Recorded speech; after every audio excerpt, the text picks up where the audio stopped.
जनाब चेयरमैन, ये वाकई बड़ा एक सीरियस कंसर्न है मेरे फाजिल दोस्त का और बड़ा पर्टिनेंट कॉलिंग अटेंशन नोटिस भी है और इसके जवाब में थोड़ा बैकग्राउंड में जाना वो भी ज़रूरी है।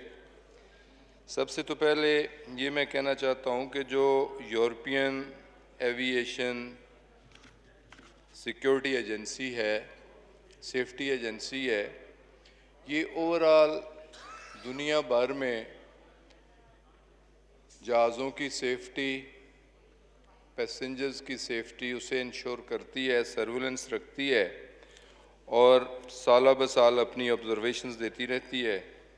और अगर सीरियस कंसर्न होते हैं तो फॉर द टाइम बीइंग कुछ अरसे के लिए जो एयरलाइंस उन प्रोसीजर्स को फॉलो नहीं करती उन्हें उनके ऑपरेशन सस्पेंड भी कर दिए जाते हैं। तो ये सस्पेंशन जो 1 जुलाई से हुई है, ये पहली बार नहीं हुई। एक तो मैं ये वाजे कर देना चाहता हूँ और थोड़ा बैकग्राउंड में इसलिए कि कभी ह्यूमन सेफ्टी पे तवज्जो ही नहीं दी गई। हमारा रवैया में नैसल कौम भी माजरत के साथ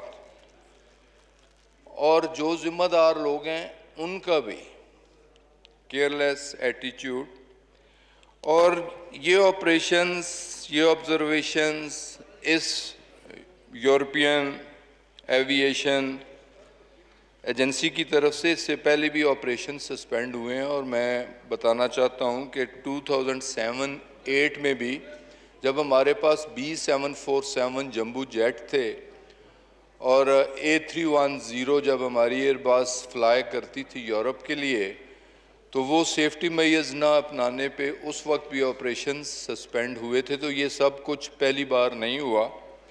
और फिर सिस्टम की कंटिन्यूएशन, अगर मैं बात पीछे की करूं तो हमारे दोस्त सीख पा हो जाते हैं।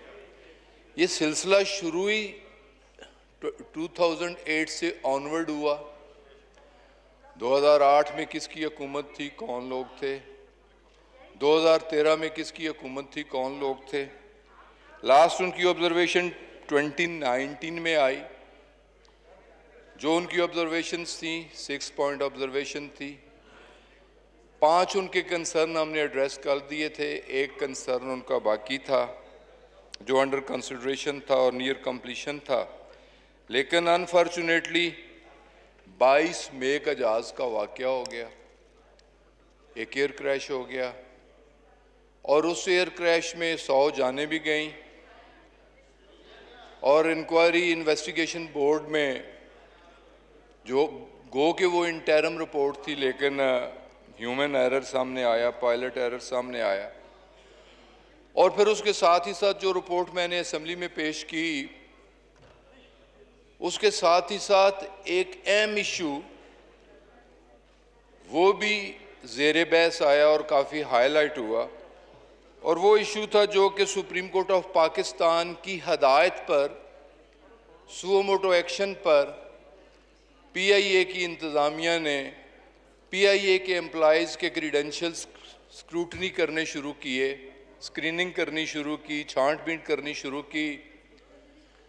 तो छांट-बीन के नतीजे में 658 ऐसे लोग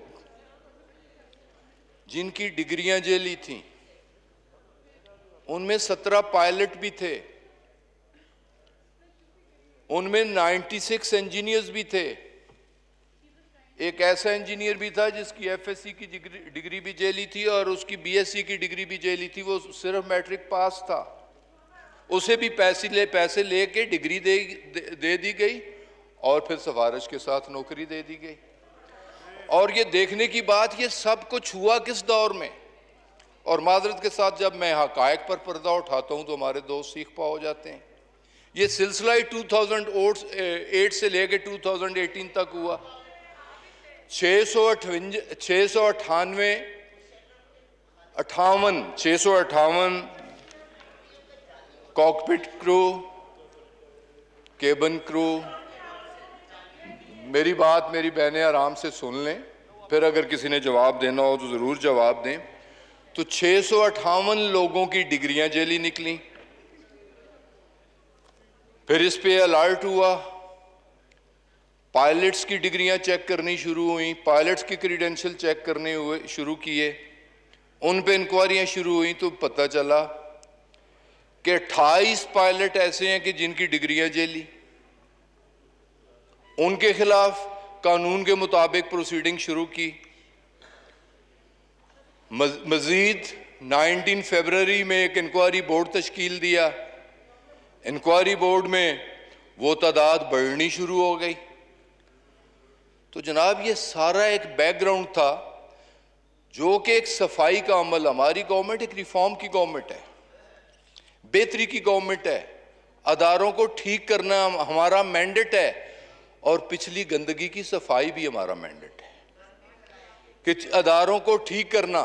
अगर देखें ना, बैलेंस शीट एक पब्लिक डॉक्यूमेंट होती है, बैलेंस शीट मौजूद है, पब्लिक डॉक्यूमेंट मौजूद है कि 2008 में पीआईए का खसारा कितना था और 2018 तक कहां तक पहुंचा। आज पीआईए 462 बिलियन का मकरूज है। ये तो सब कुछ हमें विरसे में मिला। और जनाब स्पीकर, 28 पायलट्स के बारे में, 54 पायलट्स के बारे में हमने कल फैसला किया, जिनकी डिग्री, जिनके लाइसेंसेस तो जेली थे, इम्तिहानात का तरीका गलत था, उन्होंने खुद इम्तिहानात नहीं दिए थे, किसी और ने इम्तिहानात उनकी जगह बैठ के दिए थे, जिनके लाइसेंसेस हमने कैंसिल किए, टर्मिनेट किया और उनके खिलाफ क्रिमिनल प्रोसीडिंग्स भी होंगी। और सिर्फ ये नहीं किया, 26 ऐसे पायलट जिनके पास कमर्शियल पायलट लाइसेंस तो थे, एयर ट्रांसपोर्ट पायलट लाइसेंस के लिए उन्होंने एग्जाम दिया, वो एग्जाम भी गलत तरीके से दिया। 26 पायलट, उन्हें भी ग्राउंड किया, उनके खिलाफ भी डिसिप्लिनरी एक्शन हमने शुरू कर दिया। और उसके अलावा 34 पायलट्स की मजीद सस्पेंशन की। और ये बताना मकसूद है कि ये सब का सब 2010 से लेके 2018 तक हुआ। और अफसोस होता है अदारों को इस बेदर्दी के साथ तबाह और बर्बाद किया गया। हमने एडमिट किया, on the floor of the house admit किया कि ये गंदगी है। हमारे हर अदारे को पॉलिटिसाइज किया गया, हर अदारे में झूठे पे खुदा की लानत और बदकिरदार पे भी खुदा की लानत और बददियानत पे भी खुदा की लानत। तो जनाब चेयरमैन, हमारे देखें ये एक सफाई का अमल है। जैसे मैं कहना चाह रहा हूं कि सस्पेंशन इससे पहले भी हुई, दरमियान में बिल्कुल ना बोलें, गौर से सुनें। 2008 में भी हुई, 2018 में भी हुई, 2014 में भी हुई, 2016 में भी हुई। ये एक कंटिन्यूस प्रोसेस था, ऑन गोइंग प्रोसेस था। हम अंडर सर्विलेंस थे, अंडर ऑब्जर्वेशन थे। मिसहैप होने के बाद, इस रिपोर्ट आने के बाद ये एक्शन हमारे खिलाफ जरूर हुआ। लेकिन इस वक्त ये भी देखें कि दुनिया का तमाम एविएशन सेक्टर बवजह कोरोना, तमाम एयरलाइंस ग्राउंड कर दी गई हैं। लोग अपने लोगों को ले ऑफ कर रहे हैं। ब्रिटिश एयरवेज जैसी एयरलाइन 12,000 लोगों को नौकरियों से निकाल रही है। लफ्थांसा एयरलाइन अपने लोगों को बर्खास्त कर रही है। हमने तो अभी तक किसी को नहीं निकाला। हाँ, निकाल उन्हें रहे हैं जो चोर दरवाजे के साथ आए हैं, किसी सिफारिश की बुनियाद पे आए हैं, कमीशन दे के करप्शन करके आए हैं। ऐसे लोगों के खिलाफ यकीनन हमने एक्शन लेना है। तो ये जो कुछ भी सस्पेंशन है आर्जी है, हम उनके साथ कॉन्टेक्ट में हैं। परसों भी हमारी उनके साथ कॉन्फ्रेंस है।